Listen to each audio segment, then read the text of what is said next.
Alors ce matin, parce qu'on en a bien besoin en ce moment, on va se rappeler les enseignements bouddhistes, entre autres dans la tradition Shambhala tibétaine, les traditions sur le guerrier spirituel qu'on appelle le guerrier Shambhala.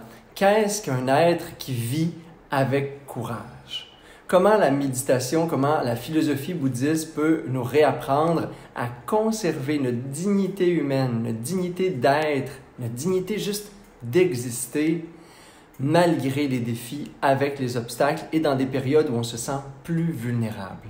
Parce que c'est parfois ce qui atteint en nous notre capacité de se sentir digne, digne du bonheur, digne de la réussite, digne d'une vie qu'on a construite et qu'on a l'impression qu'il est en train de se déconstruire complètement. Alors ce matin, on va se parler de ça et par la suite une superbe méditation justement sur la posture intérieure de dignité et qu'est-ce que les actions justes, courageuse que je peux poser en ce moment dans ma vie ou que je peux prévoir de poser dans ma vie. Alors, peut-être se rappeler en premier lieu que le courage, et là, c'est important de se le rappeler aujourd'hui, le courage, c'est pas ceux qui n'ont pas peur. Le courage, c'est pas l'absence de peur. Au contraire, encore plus avec cette philosophie bouddhiste qui nous apprend à vivre de manière pleinement consciente, le courage, ce n'est pas l'absence de peur. Ceux qui n'ont pas de peur, c'est pas du courage. C'est soit de la naïveté, ce qui est merveilleux aussi, de l'innocence. Parfois, c'est de la fuite. Parfois, c'est des mécanismes de compulsion, de distraction, etc. Alors, le véritable courage, le sens du courage, une personne qui est courageuse, c'est une personne qui est consciente du danger, qui est consciente de ses peurs, qui est consciente du risque. Le héros, dans toute histoire héroïque, comme le héros spirituel, comme le guerrier Shambhala des traditions bouddhistes tibétaines, c'est quelqu'un qui est conscient qu'il y a un danger. C'est comme si on venait de vous annoncer dans le village que là, il y a un dragon qui a atterri sur la montagne à côté puis qui est en train de faire brûler la forêt et de mettre en danger tous les êtres que vous aimez. Bien, vous êtes conscient du danger. Vous ne vous mettez pas la tête dans le sable en disant « il n'y a pas de dragon, il n'y a pas de dragon, il n'y a pas de dragon ». Ben non. Ceux qui font ça, puis qui oublient le dragon, ceux qui se saoulent pour oublier le dragon, ceux qui partent en courant dans l'autre direction en se disant « il n'y a pas de dragon, il n'y a pas de dragon ». Mais ce n'est pas les êtres qu'on va définir comme courageux, n'est-ce pas? Celui qui est courageux, c'est celui qui va sortir de sa maison, qui va dire « il y a un danger, le danger est imminent. Qu'est-ce que je fais face à ce danger-là? Quelle est l'action juste? » C'est ça le courage, c'est d'aller chercher la justesse, l'autorité intérieure qui me permet de poser des actions justes face au danger, avec un danger, dans les épreuves, avec les obstacles. Et c'est ça le véritable courage. C'est comme ça qu'il faut redéfinir le courage dans notre vie de tous les jours, parce qu'on a l'impression que les gens courageux puis audacieux, c'est ceux qui ont une vie facile, c'est ceux pour qui tout va bien. Et en ce moment, ça donne bien pour personne, ça va bien. C'est-tu pas merveilleux? On va voir c'est qui les courageux. On a l'opportunité de manifester notre courage aujourd'hui parce qu'on est dans cette épreuve ensemble où chacun vit différemment, bien sûr, des obstacles, des pertes, des deuils. On a parlé hier, le thème c'était comment faire face à la mort de nos petites morts dans notre vie, comme cette grande mort qui est une réalité universelle. Bien, c'est une forme de courage, d'être capable de regarder une réalité en face, une réalité qui n'est pas confortable. Le guerrier spirituel, le guerrier Shambhala, le moine bouddhiste, là, l'espèce d'iconographie du moine bouddhiste qui est au-dessus d'une montagne, dans une grotte, toute seule, coupée du monde, ben c'est pas ça. Moi, j'en ai rencontré des ermites et des moines bouddhistes et des enseignants bouddhistes, j'en suis un. J'ai rencontré aussi toute ma vie, de 19 ans à 25 ans, au Népal, en Inde, partout. Et ils s'en vont pas dans une grotte pour se couper du monde. Ils s'en vont au-dessus de la montagne pour regarder le monde. Pensez que le moine, le témoin intérieur, ce guerrier courageux qu'on appelle la conscience qui est à l'intérieur de nous, elle ne se coupe pas du monde quand on médite. Au contraire, on s'ouvre complètement, totalement, dans un moment de lucidité face au monde. L'ermite, le moine bouddhiste, il monte sur la montagne, pas pour se cacher dans une grotte, pour contempler le monde, pour contempler la vallée des hommes, pour contempler tous les villages, toute l'humanité, pour avoir un regard encore plus facile, plus global, afin de contempler et d'être face à la réalité des choses, des phénomènes, de la vie, du monde qui l'entoure. C'est le véritable symbole de la méditation, de l'ascension spirituelle. On ne veut pas devenir des êtres éveillés pour se couper du monde. On veut s'éveiller, comme se réveiller, parce qu'on est engourdi, parce qu'on est un peu stone d'agitation, de matérialisme, de consommation, et ainsi de suite. On veut monter dans la montagne pour couper les distractions, couper les fuites possibles, les compulsions, et de manière radicale, à vous faire cet acte de lucidité qui est la méditation, pour rencontrer le monde tel qu'il est. Et en ce moment, le monde, il est comme ça. Dans 6 mois, il va être différent. Dans 2 ans, on va dire Corona quoi, donc? Mais en ce moment, la seule réalité, c'est celle qui est là. Et elle prend du courage. Et il y a des actions, peut-être dans les dernières semaines, dans les derniers mois, peut-être dans votre vie en général, qui demandent du courage. Et c'est un bon moment, en cet instant de crise, dans les bouleversements, pour aller chercher notre capital comme endormi de courage à l'intérieur de nous. Parce qu'il y avait des dragons tout le temps autour du village, mais on réussissait à vivre et faire semblant qu'ils n'étaient pas là. Là, le dragon, il vient de rentrer dans le village. Pouf! C'est quoi l'attitude que j'ai aujourd'hui? C'est quoi l'attitude que j'ai, moi, quand il y a des épreuves, quand c'est difficile? Est-ce que je réussis à être courageux? Est-ce que je réussis à faire face à ça et dire, c'est quoi l'action juste? Qu'est-ce qui en moi va être en posture d'autorité pour que je pose les bons comportements, les bons gestes? C'est quoi les espaces dans ma vie où j'ai manqué de courage? C'est une belle réflexion et une belle méditation qu'on va avoir ce matin. Parce qu'on n'est pas en danger en ce moment imminent. Tout est en pause autour de nous pour la plupart des gens, le travail, etc. Et si ce n'est pas votre cas, puis vous êtes dans les ultra courageux, qui êtes dans l'action encore, dans le domaine de la santé, des services à la clientèle et ainsi de suite, là, j'en oublie, je suis sûr, allez chercher votre capital de courage, allez chercher cette dignité de courage où vous n'êtes pas en train de fuir, vous êtes dans la réalité, vous êtes dans l'humanité, vous prenez part de façon juste à l'action qui demande le plus de courage aujourd'hui pour le bien du monde. Parce que, ultimement, le courage au sens spirituel, c'est celui-là. C'est pas je suis courageux pour sortir de mes problèmes, de mes difficultés. Le chevalier, le héros qui sort du village pour aller dans le royaume confronter le dragon, il ne le fait pas juste pour sauver sa maison puis sa vie, sinon il s'enfuirait de l'autre bord. Il sort puis il va affronter le dragon parce que c'est la seule façon de sauver le monde. C'est la seule façon de sauver le village. Non seulement il n'est pas dans la fuite, non seulement il ne s'étourdit pas, non seulement il ne fait pas semblant que ça n'existe pas, mais il y a l'action juste. On a parlé la semaine dernière de comment regarder nos peurs, comment rester témoin des peurs, comment transcender, aller à la source de nos peurs. Aujourd'hui, on va aller plus loin dans la pratique. On va aller dans l'action courageuse. Quelle est l'action, le comportement courageux? Et comment ce courage-là peut contaminer ma vie, inspirer la suite de ma vie, parce que c'est probablement le cadeau en ce moment.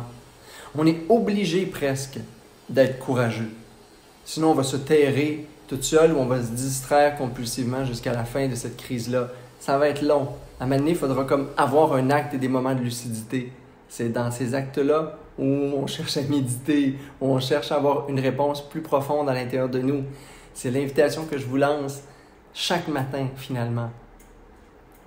Alors, je vous invite à regarder à l'intérieur de vous cette source de courage et d'être celui qui choisit de sortir de sa maison, de regarder le dragon et de se demander quelle est l'action juste?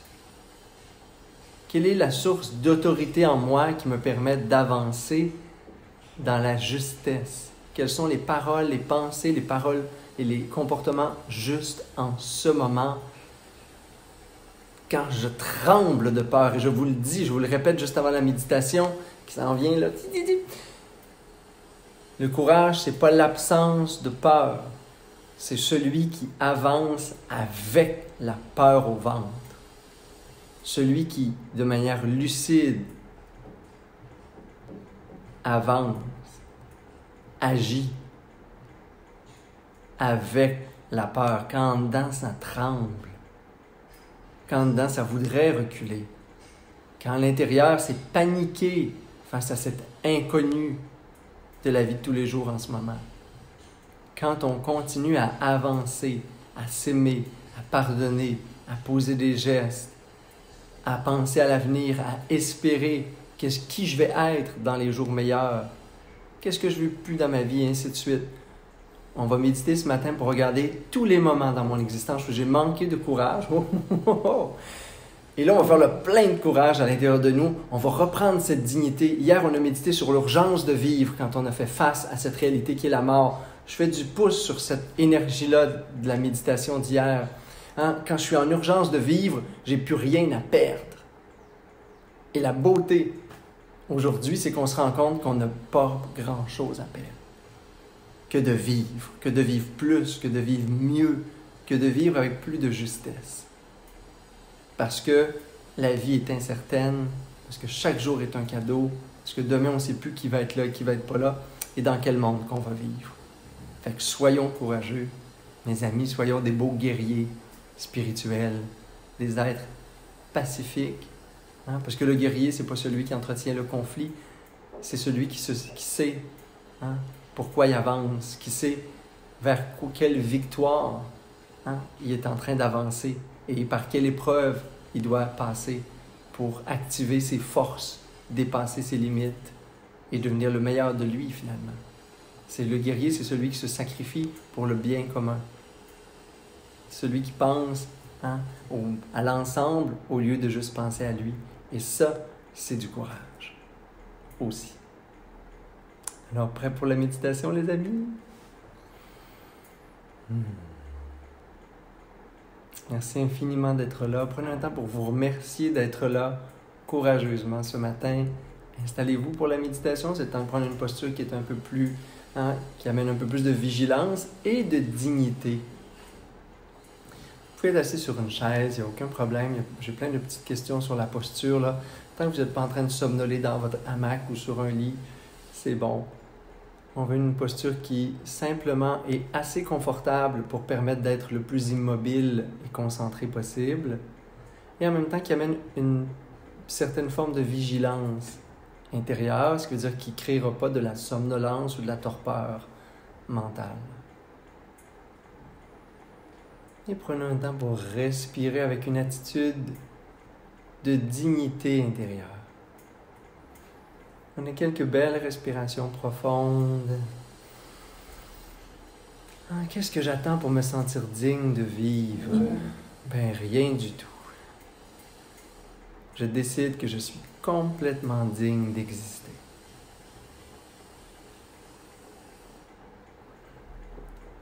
Complètement digne de vivre. Et cette posture de méditation me rappelle ma dignité. Immobile, droit, en équilibre comme une montagne.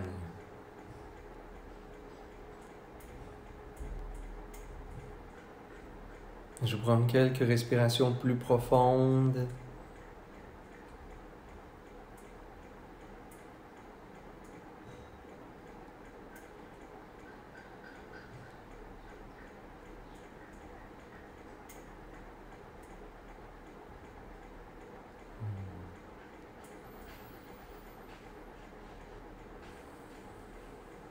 Je conserve cette qualité de dignité intérieure et je prends un temps pour me rappeler ma source de courage. Je réalise cette sagesse que le courage n'est pas l'absence de peur, mais c'est ceux qui choisissent d'avancer et d'agir avec la peur.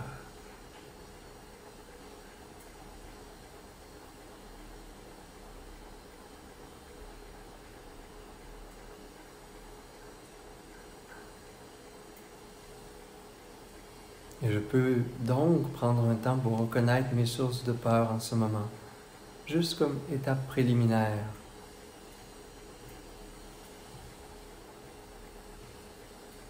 Ou juste contacter le sentiment de façon lucide, consciente.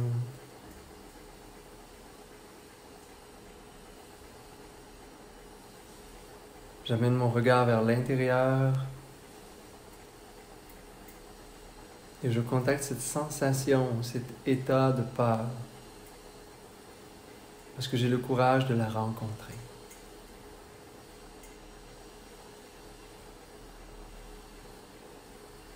Et je respire dedans. C'est juste une énergie. Je prends 2 ou 3 belles respirations profondes. Je peux inspirer par les narines, expirer par la bouche.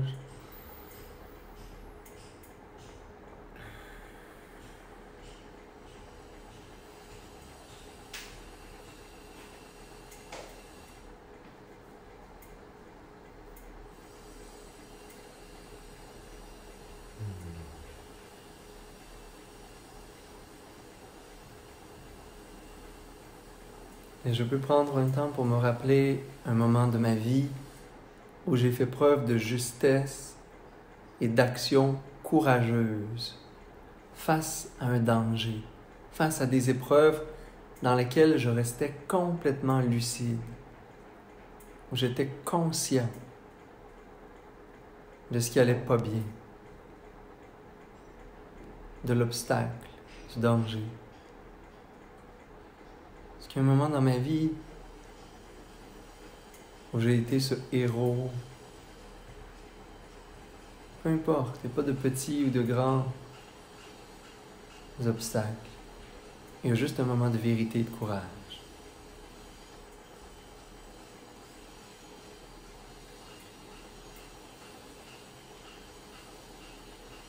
Retrouvez l'essence du courage en vous. Rappelez-vous que c'est pas quand il n'y a pas eu de danger que vous étiez courageuse, courageux. C'est quand il y a eu un moment où quelque chose s'effondrait, où la terre tremblait sous vos pieds, où le monde du connu disparaissait. Et tout à coup, votre colonne vertébrale s'est redressée. Vous étiez rempli de ce désir de vivre, d'exister, sans compromis. Vous étiez ce héros qui sort de la maison, qui regarde le dragon et qui avance, qui choisit de rester debout, d'avancer.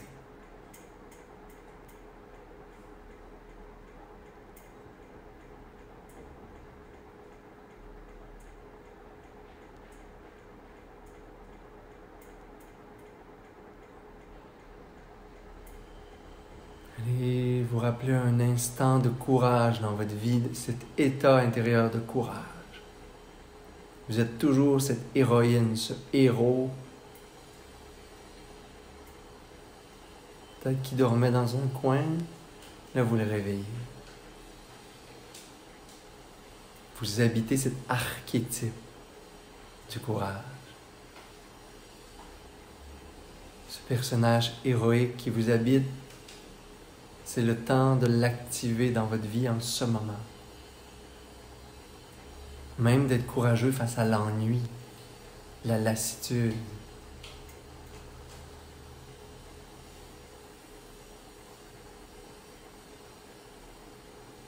Et avec cet état de courage intérieur, si vous l'échappez, allez le retrouver à nouveau. Demandez-vous dans votre existence, en ce moment dans votre vie, quels sont les espaces où vous avez manqué de courage dernièrement? Et ce serait quoi l'action juste? Courageuse. Que vous pourrez prendre dans un futur immédiat ou lointain face à cette difficulté de vie, face à ce dragon.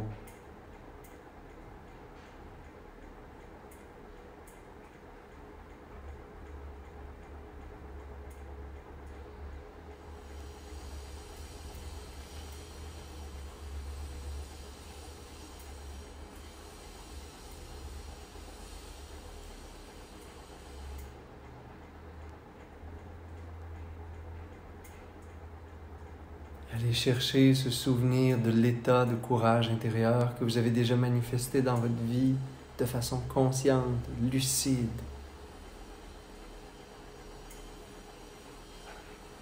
Rappelez-vous les qualités intérieures du courage, comment ça se sent dans le corps, dans le cœur, dans l'esprit.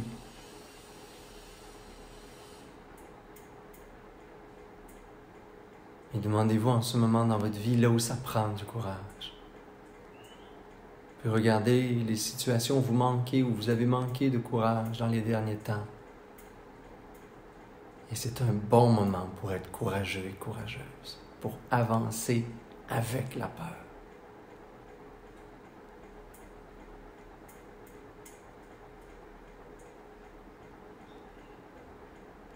Quelles sont les actions justes qui résonnent vraies en vous?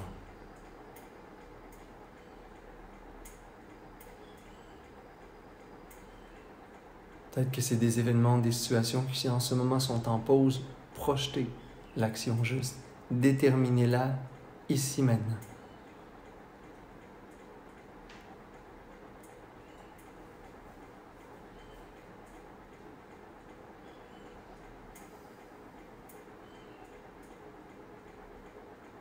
Si vous êtes ce héros courageux, courageuse, quelles sont les actions, les choix de vie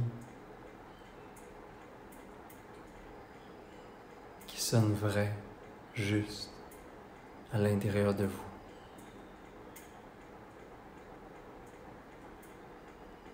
Et générez cette intention d'honorer vos appels intérieurs. Cet appel héroïque.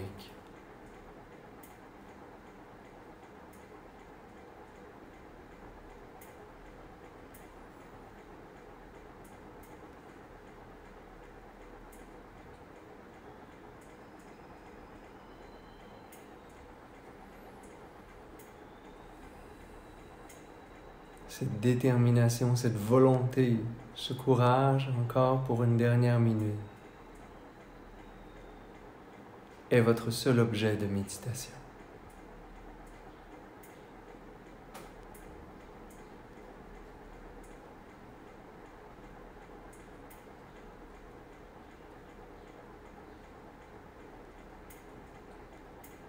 Qui suis-je quand je suis héroïque, quand je suis courageuse? Quand j'avance avec la peur.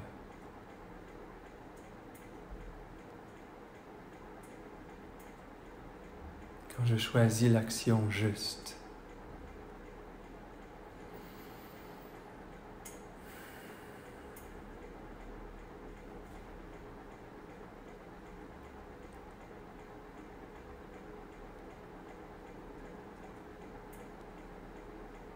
Et prenez quelques respirations profondes dans cet état de courage. Et regardez comment courage vous amène dignité. Quand je vis de façon audacieuse, courageuse, j'honore la vie, j'honore ma chance d'exister. C'est ça la dignité. Être au service de mon existence, de la vie, de ce cadeau privilégié d'exister.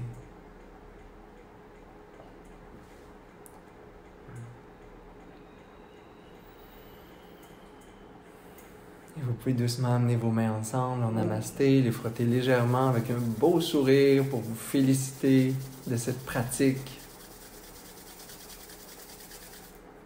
Amenez les mains au cœur. Vous pouvez prendre une belle grande inspiration profonde pour expirer bouche. Bouchez les oreilles à vos chats. J'ai reçu des belles images hier. Inspirez, faites vibrer le son homme.